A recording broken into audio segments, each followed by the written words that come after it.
अदम तंजीम जो है उसके साथ झड़पों के दौरान जो है वो दो ऐसे पुलिस एहलकार जो है वो शहीद हो चुके हैं, जिनमें मोहम्मद अकबर और गुलाम रसूल हैं, और वो जामे शहादत नोश फरमा गए हैं।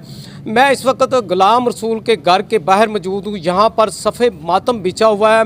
गुलाम रसूल की बेवा और उसकी वालदा भी मेरे साथ मौजूद हैं।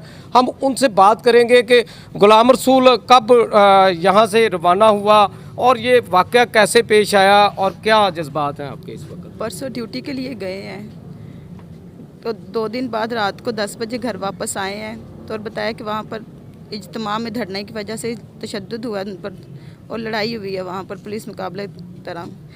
तो निकल दवाई वगैरह लेंगे तो कहते नहीं, वैसे पेन किलर खा लिया लेकिन स्टिक वो छोटियाँ पीछे लगी थी और सर में लगने की वजह से इतना ज़्यादा कुछ हो रहा था।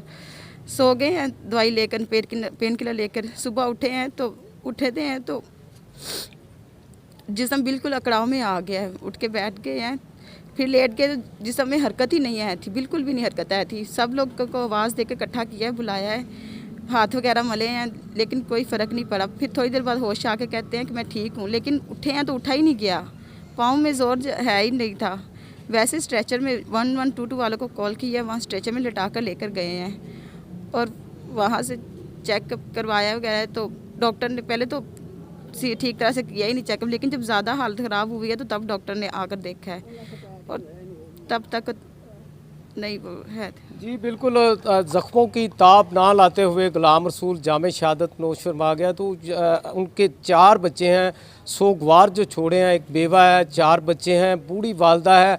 बच्चों में जो है 2 बेटे और 2 बेटियां शामिल हैं। तो यहाँ पर जो है वो इस वक्त फ़िज़ा कसूर की सोगवार है। जो पुलिस मुलाजमीन है, 2 जो गुलाम रसूल और मोहम्मद अकबर समेत जामे शहादत नोश फरमा गए। इसके अलावा जो ज़ख्मी हुए हैं उनमें 63 अफराद की लिस्ट 7 न्यूज़ को मसूल हुई है, जबकि 20 से 25 जो पुलिस एहलकार हैं उनका कोई पता ही नहीं चल रहा। अभी तक वो लापता हैं, वो किधर हैं, कहाँ गए, ज़मीन खा गई, आसमान निकल गया, अभी तक पता करवाया जा रहा है। पुलिस डिपार्टमेंट के साथ जब हमारी बात हुई तो उनका कहना यह है कि हम अपने तौर पर पता करवा रहे हैं, लेकिन इस वक्त जो सोगवारान के साथ जो PRO DPO कसूर मोहम्मद हनीफ भी यहाँ पे मौका पर मौजूद हैं और पुलिस डिपार्टमेंट इनके साथ खड़ा है, इनके गम में और दुख में बराबर के शरीक हैं। DPO कसूर भी जो है वो इस वक्त अमरीका में रवाना हो चुके हैं, वो भी आएंगे। तदफीन का बंदोबस्त किया जा रहा है। पोस्टमार्टम के बाद मैयत को घर में लाया जाएगा, उसके बाद जो है वो तदफीन की जाएगी।